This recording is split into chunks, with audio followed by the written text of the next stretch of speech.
Hello and welcome everyone. நான் தான் உங்க என்டிகே நிர்மல் பேசுறேன். இன்னைக்கு நம்ம எடுத்து பேச போற படம் பேரு டூரிஸ்ட் ஃபேமிலி. அயோத்தின்ற ஒரு மிகப்பெரிய வெற்றி படத்துக்கு அப்புறமா ஆக்டர் சசிகுமார் நடிச்சிருக்க படம் தான் இந்த டூரிஸ்ட் ஃபேமிலி. அதனாலே இந்த படத்து மேல பயங்கர எக்ஸ்பெக்டேஷன் இருந்துச்சு. அந்த எக்ஸ்பெக்டேஷன்க்குலாம் இந்த படம் வர்த்தான்றது தான் இந்த ரிவ்யூல நம்ம பார்க்க போறோம். ஸோ வீடியோ ஸ்கிப் பண்ணாம கடைசி வரைக்கும் பாருங்க. தியேட்டரிக்கல் ரன்ல இருக்க படத்தை ரெண்டாவது நாள் எடுத்து வந்து உங்ககிட்ட சுட சுட டெலிவரி பண்றதுனால இந்த செக்மெண்டோட பேரு மினி டாக்ஸ்.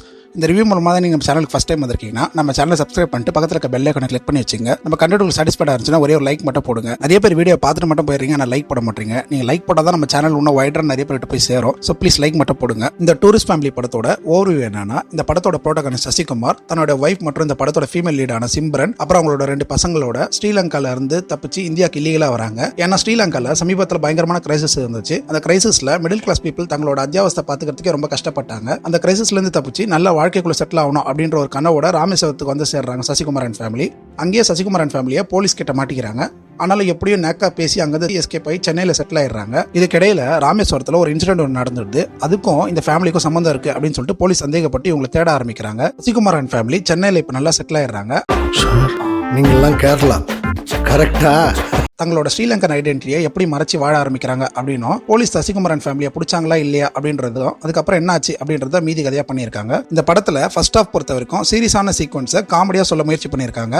ஆனா காமெடி பெருசா ஒர்க் அவுட் ஆகல. சீரியஸான டோன்ல தான் படம் நகருது. சின்னதா காமெடி ஒர்க் ஆயிருந்தாலும் ஓவரால் ஃபர்ஸ்ட் ஆஃபா பாத்தீங்கன்னா சீரியஸா தான் போகுது. செகண்ட் ஆஃப் பொறுத்த வரைக்கும் எமோஷன் கலந்த காமெடி ஸ்டைல்ல சொல்ல முயற்சி பண்ணிருக்காங்க. அது ரொம்ப பக்காவாவே ஒர்க் அவுட் ஆயிருக்கு. அதுவும் இந்த ஃபேமிலி நல்லபடியா சென்னையில செட்டில் ஆயிட்டு இருப்பாங்க.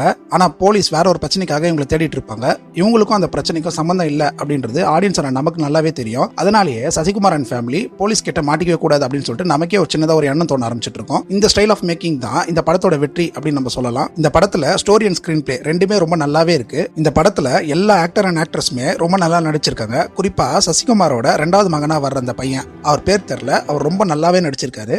അയ്യോ സാറേ എൻ്റെ പേര് ജോസഫ് കുരുവില്ല ചെറിയ ബാക്ക്ഗ്രൗണ്ട് முள்ளி சார். MS பாஸ்கரோட கேரக்டரும் தனி கவனத்தை இழுக்குது. இந்த படத்தோட மிகப்பெரிய மைனஸ்னா அது இந்த படத்துல சசிகுமார் அண்ட் ஃபேமிலி ஸ்ரீலங்கன் கிரைசிஸ்ல இருந்து தப்பிக்கிறதுக்காக தான் இந்தியாவுக்கு வராங்க அப்படின்னு காட்டியிருப்பாங்க. அந்த கிரைசிஸ்ல இந்த ஃபேமிலி எப்படி பாதிக்கப்பட்டிருக்கு அப்படின்றத ரொம்ப டெப்தா காட்டியிருக்கணும். ஆனா இவங்க அந்த மாதிரி காட்டல. எனக்கு இந்த படம் ரொம்ப நல்லாவே கனெக்ட் ஆச்சு. அதுக்கு காரணம், நான் வந்து இந்தியனா இருந்தாலும் ஸ்ரீலங்கன் கிரைசிஸ் டைம்ல ஒர்க் விஷயமா நான் இலங்கையில தான் இருந்தேன். ஸோ காமன் பீப்புள் அந்த கிரைசிஸ்ல எப்படி பாதிக்கப்பட்டாங்க அப்படின்றது எனக்கு நல்லாவே தெரியும். அதனாலே எனக்கு இந்த படம் நல்லாவே கனெக்ட் ஆச்சு. ஆனா ஒரு காமன் இந்தியனுக்கு ஸ்ரீலங்கா கிரைசிஸ் இருந்துச்சு அப்படின்றது மட்டும் தான் தெரியும். அங்க மக்கள் எப்படி பாதிக்கப்பட்டாங்க அப்படின்றதெல்லாம் தெரியாது. அந்த சீன்ஸ்ல இவங்க கொஞ்சம் நல்லா ஒர்க் அவுட் பண்ணி காட்டியிருந்தாங்கன்னா இங்க இருக்க எல்லா ஆடியன்ஸுக்குமே அந்த படம் இன்னும் கொஞ்சம் நல்லா கனெக்ட் ஆயிருக்கும். சான்ஸ் கிடைச்சோம் இந்த மூவி டீம் இந்த ஏரியா ஒர்க் அவுட் பண்ணாம விட்டாங்க அப்படின்னு தான் சொல்லணும். இந்த படத்தை அபிஷன் ஜீவித் ஒரு புது டைரக்டர் தான் டைரக்ட் பண்ணியிருக்காரு. உண்மையிலேயே இந்த படத்தை ரொம்ப நல்லாவே பிரசன்ட் பண்ணியிருக்காரு.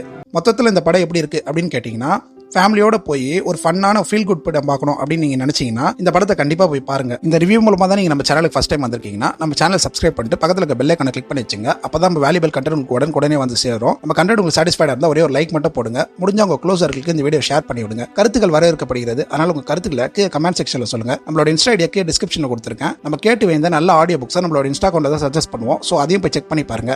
வேற ஒரு வீடியோல சந்திக்கலாம். பை.